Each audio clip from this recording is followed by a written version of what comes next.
I really, really hope that the choice for you all and for the sake of this country and what we need to build it up to be exactly what we know it can and should be, I hope that that choice will be our future President of the United States, Mayor Pete Buttigieg.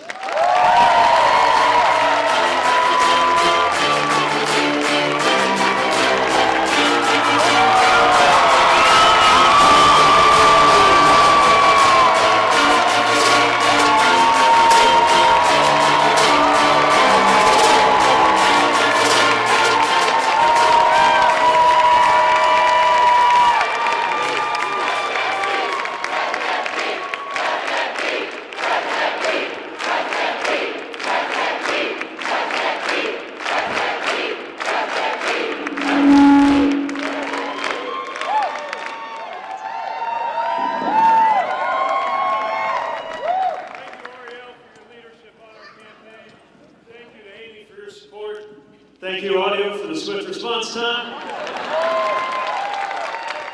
Thank you, Jim, for the work of the party. I always say that the county party committee is the unsung hero of the Democratic Party, so thanks to what you, for what you and everybody here are doing.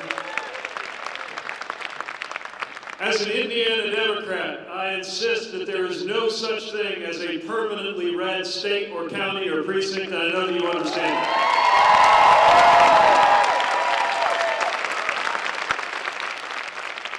Before talking politics, I do need to address what's in the news today, because I know it's on all of our minds. And what's going on with the need for a national and global response to the threat of the coronavirus is beyond all politics. And it's an example of what is at stake in presidential leadership and in making sure that we have the right strategies as a country going forward to keep us safe. And so I believe it is particularly important at a time like this, that the strategy of the United States government to keep us safe is guided above all by science and not by politics, which is why we need leaders who listen to science.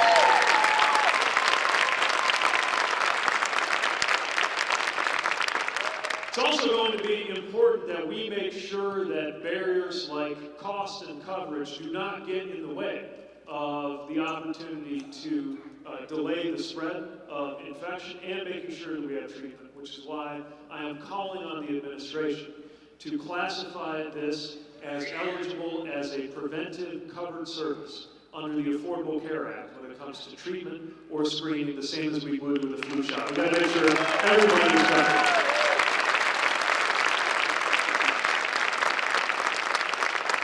There are steps around screening and around treatment that can be taken right away, and then there are steps that will need to be taken in the future in order to make sure that further treatments, new approaches, and ultimately a vaccine can be developed. And this is where leadership is so important.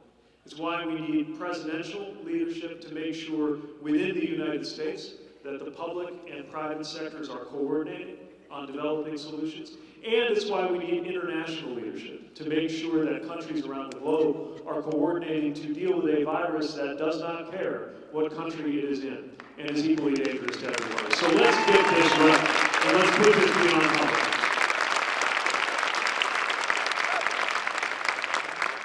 So having said a little bit about that picture, let me invite you to form another picture that is the one that's always on my mind when I think about what's at stake in these elections.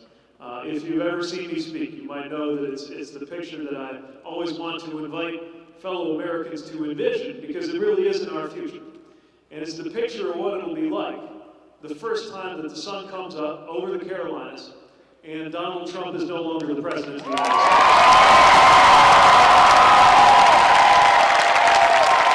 Are you ready for that? Sooner or later, right?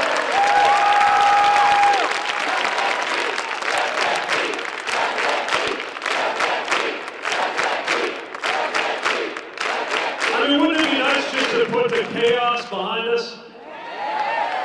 Aren't you ready to put the exhaustion behind us? Wouldn't it be good to put the tweets behind us? And I don't even think that's a partisan statement anymore. I'm talking not only to fellow diehard Democrats, but quite a few independents and a healthy number of what I like to call future former Republicans who feel just as passionate as I do about making that happen. And you are welcome in this effort if you are crossing party lines to be here. Because we need to make sure that we gather together the American people in a vision for something better, no matter how you voted in the past. And I don't think we're defined by what we've done in the past. I think we're defined by our view toward the future. Now, if we want to bring that day about sooner rather than later, though, a lot depends on the decisions that are about to be made, including the decisions that will be made in the next few days, bearing on who the nominee of our party, of my party, is going to be. And that's why I'm here, one more time, to look you in the eye and to ask you for your support.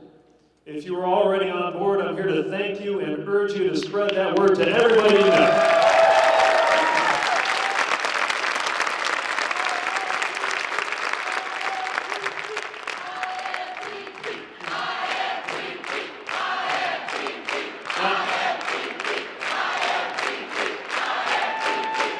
TP's looking pretty strong.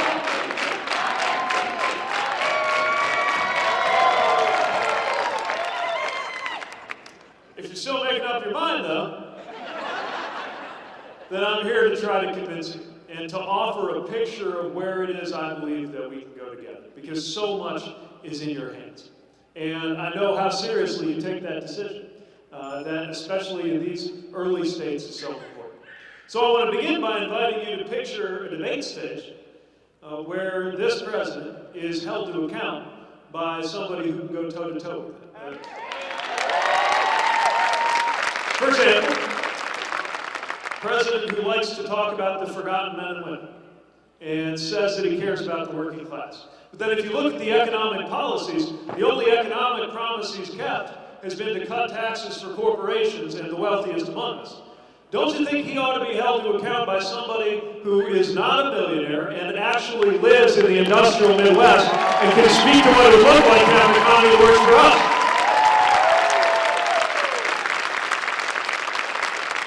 We got a president who likes to cloak himself in the language of religion. This president, don't you think it would make sense for him to be held to account by somebody who can insist to fellow believers that God does not belong to a political party in the United States?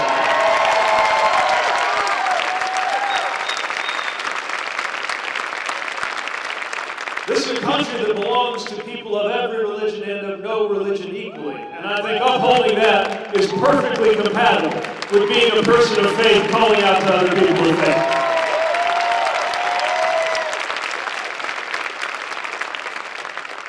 And don't you think a president who likes to talk tough, likes to beat his chest and throw himself military parades, but avoided serving when it was his turn? Don't you think it would make sense for him to have to confront on a debate stage a veteran who can remind him why pardoning war criminals and punishing war heroes is not the action of a patriot?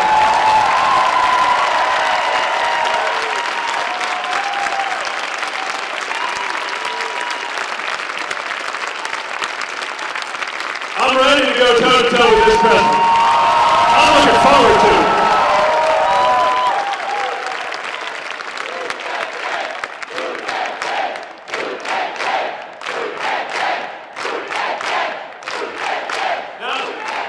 There's a real difference in approach, though, on how I want to do this that's different from my friend Senator Sanders. I respect the ideals that he's speaking about, but I believe in a time like this, we've got to earn the presidency by calling people in, not by calling people names online.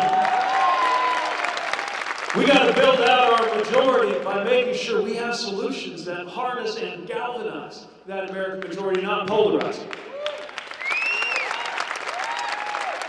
And I would argue at a moment like this, what Americans are looking for is not only a president who can lead us forward on policy, but also a president whose style makes it possible to turn on the TV, look at the White House, and actually feel your blood pressure go down a little bit instead of up to the roof. That's part of what I'm offering to you.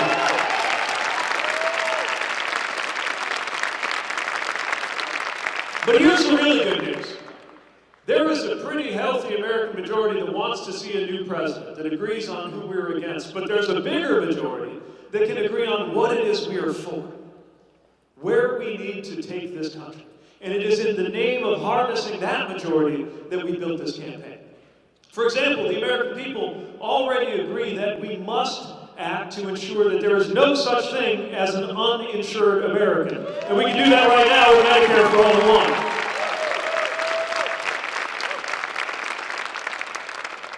Right now, we got an American majority that understands that part of how we can honor our troops is to make sure that they are not deployed into endless war, and to honor our veterans when they come home too by taking care of them. We see that right now.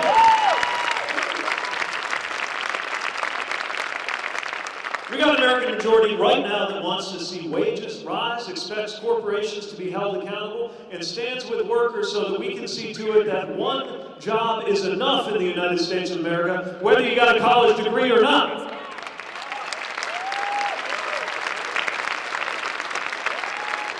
There's already a healthy American majority insisting that we come together to reform the immigration system, recognizing that immigration is part of the lifeblood of the United States of America. A growing coalition that insists that we take action right now to ensure that your race has no bearing on your health or your wealth or your access to educational opportunities or your experience with law enforcement. We gotta act now to make that a reality.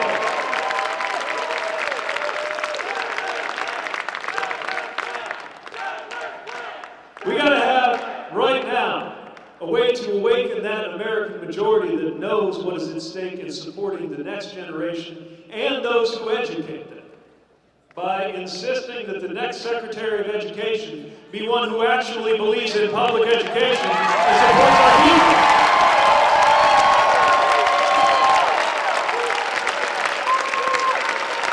We see the opportunity to do this right. And we gotta act fast to make this happen. These things can't wait. They can't wait 10 years, they can't wait 4 years. And I'm meeting people everywhere I go who remind me of what's at stake. Sometimes at campaign events, sometimes just by chance. Not that long ago, I met somebody who I had served with overseas. I just ran into her by chance at the airport. I had not seen her since we were both in Afghanistan. Hadn't seen her since she was injured in an insider attack. And when I asked her how she was doing, I saw her walking down the concourse. She was wearing a sweatshirt, or a t-shirt from the Wounded Warrior Project that said, "Some assembly required." And she picked up her knee and tapped on the part of her leg they couldn't save on the prosthetic and said, "You know, the Navy fixed me up just fine." And then let me know she's looking forward to her next deployment, because our troops will do whatever is required of them by the American people. They can't wait for us to have a commander-in-chief who actually cares about what is going on in Iraq.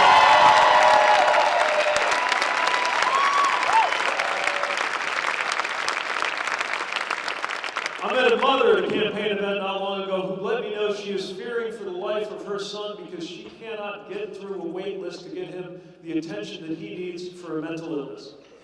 The time has come for us to demonstrate that we know that mental illnesses and substance use deserve to be discussed as openly and treated as readily as any physical issue.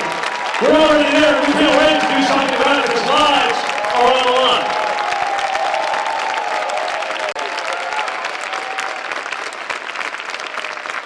But the folks I'm meeting remind me that some of them aren't even voters. Some of them aren't even old enough yet to vote. They're the ones who really get my attention. I had an 11-year-old come to an event of mine, raise his hand, and ask about prescription drug affordability policy. I thought, smart kid. And he was. But the reason he was asking was not that he was an emerging healthcare policy buff. He's asking because he's worried about how he'll be able to afford insulin when he grows up and leaves home and tries to go out on his own. He's worried about this at the age of 11. This shouldn't be his problem, and he can't wait for us to act to make sure there's no such thing as an unaffordable prescription in the United States of America.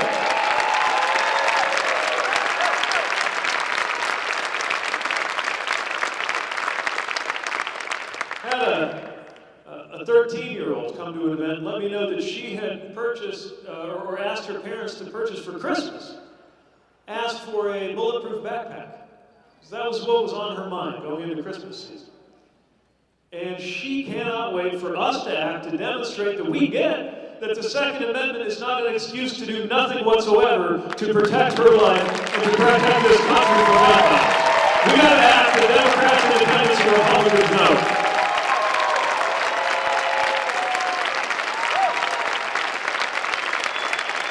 And then I think about the 10-year-old who came to one of my events, let me know that he'd been elected mayor of his school. I'm not sure what that means, but that's the office he holds.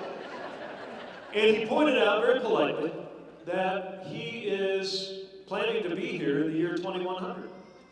And that when he is, he'll be looking back on these years that we're in right now to see whether we made the decisions necessary so that the climate would be one where he and his future kids and grandkids could thrive. They can't wait for us to act to lead the world in doing something about climate change before it destroys economic and life opportunities for the next generation. None of this can wait. And the good news is we don't have to wait because the American people are there. We just got to make sure that we get Washington working a little more like our best-run cities and towns rather than the other way around. We got to make sure that if an idea commands a majority among the American people, that that will actually lead to a majority in the American Congress by presidential leaders. And that is why I'm running for this office. I didn't seek the presidency because I got it into my head one day that I'd like to occupy. I'm seeking this office because of a belief, a conviction about what it is for. I believe the presidency has a purpose. And that the purpose of the presidency is not to glorify the president. It is to unify and empower the American people to use their things. That's why I'm asking for your vote.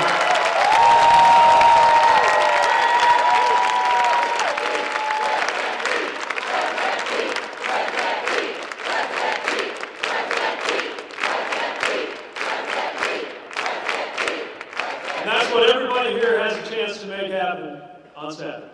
Or if you've made the great journey from over the border from North Carolina, you got to wait until Tuesday. But we need your help too.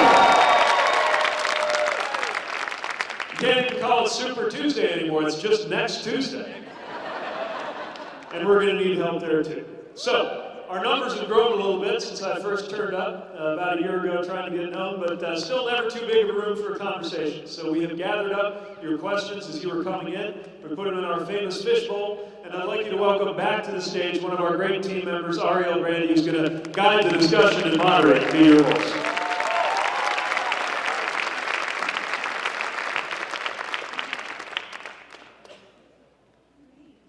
I'm very biased, but don't we have the best team of organizers and volunteers and staff and leaders?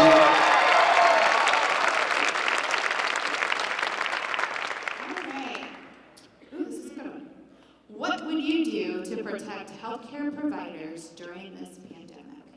All right. So this is part of why we need to be paying attention to what the CDC has to say and the advice of experts. Now, listening to science should not be a politically controversial idea, but in these times, it needs to be said. And we need to make sure that the federal role for coordination and emergency response is there not just to protect populations, but to protect those who protect the populations. Often it is first responders and medical staff who are most at risk when it comes to responding to these kinds of issues. And this is exactly the kind of issue that's going to characterize the future of national security. Not only are we going to have to deal with military issues like we always have, terrorism issues, which is what I specialized on in the military, but issues like cybersecurity and election security and global epidemics that don't respect national orders. And at a moment like that, more than ever before, we've got to make sure we have the resources lined up, we've got to make sure there's an action plan and the institutional resources to do it. You know, this White House actually dismantled the office in the National Security Council that was responsible for coordinating efforts in a pandemic. The exact office that we'd be putting out the guidance to a local public health department that right now would be in a position to give guidance to the clinical staff on how to protect themselves from just these kinds of contagion. This is why we need to shore up and magnify, not subtract from, the apparatus that was already there, but that needs to be fortified considerably. And then back up local departments too. look, we know how stretched local departments are. You know, a county health department should be able to set a strategy for dealing with issues like this, but so often they have so little resources. It's all they can do just to keep up with restaurant inspections and maybe flu shots. It's why I'm proposing that we put federal dollars into helping county health departments be the chief public health strategist, both for emergency and for day-to-day needs.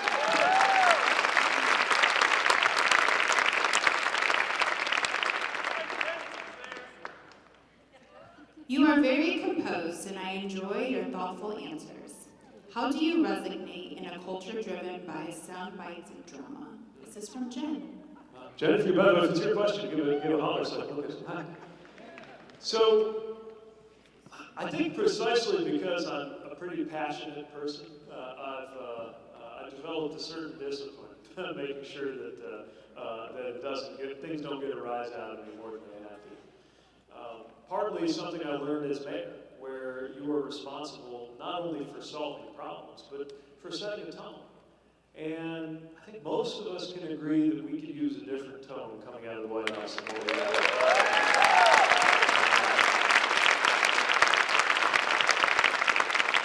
Now, the current media environment and online environment, they definitely reward certain things more than others. And waving your arms gets rewarded, and hollering gets rewarded, and being outrageous gets rewarded. That's part of how this president got elected. But I also don't think we're going to be able to defeat this president with some equal and opposite Democratic version that has different policies but the same style. I think we have something totally different. And what I found is that actually part of how we've been able to cut through has been to just take a different approach. You know, the American people as a general rule like to have kind of the opposite of whatever we just had as a matter of style in the White House. And I would argue I have something to offer in that regard. And this is a campaign that started with, I don't have any personal fortune. We didn't have a national, large-scale email list. I only had 4 people on the staff when we got started. But what we had was this idea that our politics could be designed around a sense of belonging that we could build where everybody could see themselves in the future we're trying to create. And that vision attracted supporters, it attracted organizers and a brilliant staff, and we were able to grow from that unlikely beginning to the position we're in now, where it's cut through a lot of the more traditional noise-making that gets rewarded in politics. And so more than ever, I believe that approach is going to serve us well, and I think it'll serve us well in the White House, too.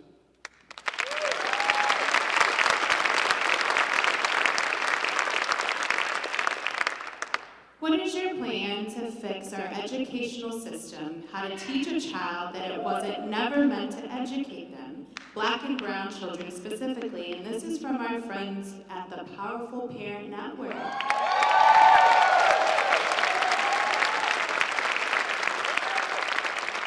Well, thank you for coming here to share your concerns. And let me begin by acknowledging that so many parents, and in particular, Black and brown parents and children, have been let down by our educational system. There's no escape. That is the consequence of segregation. It is the consequence of institutional racism. It is the consequence of the lack of economic empowerment for Black and brown communities, which is why that's a big focus in our Frederick Douglass plan. And it's a consequence of our inability to put the right resources into schools. So what do we do about it? Well, first of all, let's put our money where our mouth is. It's why schools in those areas where there's the greatest poverty and the greatest student need should be getting the most resources.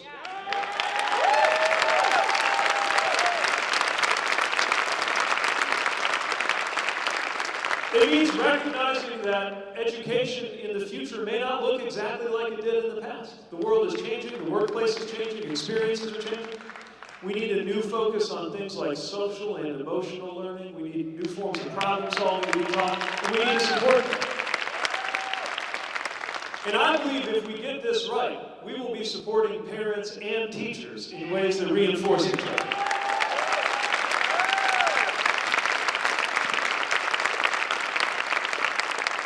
And I understand why this has parents frustrated with their options and looking for any way possible to make sure there are more options for their children. I also think that if we solve this the right way, put the right resources into it, and make sure whatever innovations develop in non-traditional schools ultimately are used to support and lift up traditional schools too, then your success will no longer depend on whether you win the lottery. It will be something that is guaranteed to everybody, and black and brown parents won't feel like their children are being left out.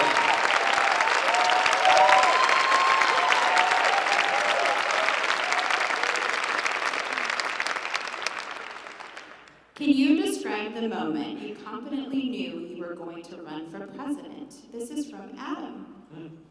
Hi. Well, it's not like you wake up one day and just think, I'm going to be president. At least I hope not. That'd be a terrible way to get into this. And I did not think when I was running for mayor that after if we had 2 successful terms governing the city of South Bend, that it would be on to the White House. I'm mindful that there's probably no other time in the history of the Republic when it would make sense for somebody like me to be doing something like this. But what I also saw was a moment where we needed to bring a different kind of perspective to Washington, because we come to accept a certain level of political warfare from Washington that wasn't getting us there. I also noticed that my party was struggling to connect with communities in the so-called Rust Belt, like my hometown of South Bend, a racially diverse, low-income city that was shaken by the loss of factories and was trying to get back on its feet. We found a new way forward without pretending that we could turn back the clock. And yet what I see is there's so many communities, mid-sized cities like mine, rural communities, even pockets of our biggest cities in the less fashionable zip codes, that are looking for somebody to speak for them. I saw that there was a desire for a new generational voice in our party. And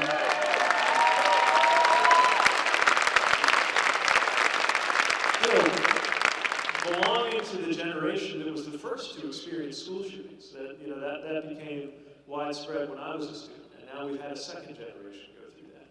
Shame on us if we let there be a third. We can belonging to the generation that served, provided a lot of the troops after 9/11. First time I ever set foot in South Carolina was on a bus that took me to the vicinity of Fort Jackson for training. And now seeing that you could be old enough to deploy and have not been alive on 9/11. Realizing economically that our generation could be the first in history not to do better than our parents economically if we don't change that.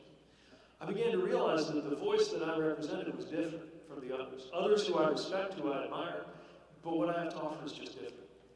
And when you realize that you bring a perspective that's different, then you kind of have to step up. And we didn't know if enough people would agree with me or not, but the only way to find out was to step forward and see what kind of support we could get. And then there was one other really important conversation. If you want to talk about the moment that it became a green light, that's where you check with your spouse and see what he thinks. And very important step.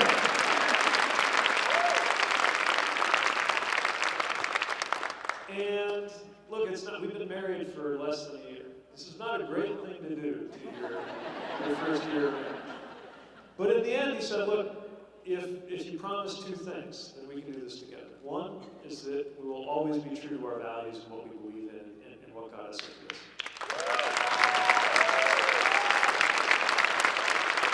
And the other is that we find a way to have some fun along the way. And we've had a lot of fun along the way. And we have what we call the rules of the road, which are the values that guide our campaign. I see a few folks wearing a t-shirt that has our rules on it. Respect, belonging, truth, teamwork, boldness, responsibility, substance, discipline, excellence. But the one we round out the list with is joy. And it is easy to forget the role of joy, especially in politics these days. It can come down to a kind of grim determination sometimes. But you've got to find some joy in the fact that we're in the middle of the most important process going on in democracy in the world. And that we reach out and connect with other people, as I hope some of you have in the community of supporters of this campaign, to build that sense of belonging that can show and not just tell what kind of White House we could create, what kind of country we could create. And this is our way of making good on that promise that I made as we were folding hungry to have one more conversation about whether this is a good idea.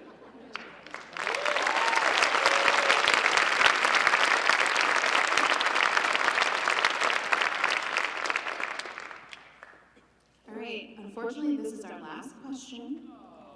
I know, we were having so much fun. But the last question of the evening is, with the highest deficit this country has faced, 21 trillion, 21 trillion, plus the large ticket items other candidates have proposed, how are you going to balance your policy priorities and the deficit? Very important. And again, if that's your question, give it a shot. I believe that, first of all, I believe my party's got to get more comfortable talking about deficits. If you look at modern history, we've already been the better ones at handling it, but we don't like to talk about it. It's not fashionable on our side of the aisle. Probably because we're so tired of the deficit being used as an excuse to block investments that are needed. So I understand that. But we should be talking about this issue because it matters.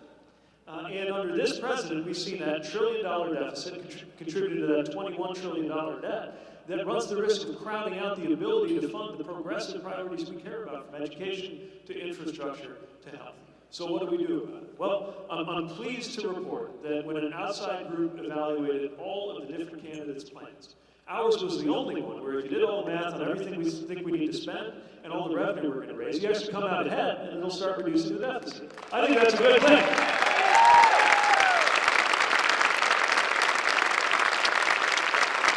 And there's two things we do in order to make that so. First of all, we're smart about what we promise. Don't get me wrong. We're proposing major investments. Really major. I mean, bigger than we've seen in a presidential campaign in a very long time. Investments in our infrastructure. Investments in making sure that we get ahead of the issue of climate change. But these are investments that will ultimately pay for themselves.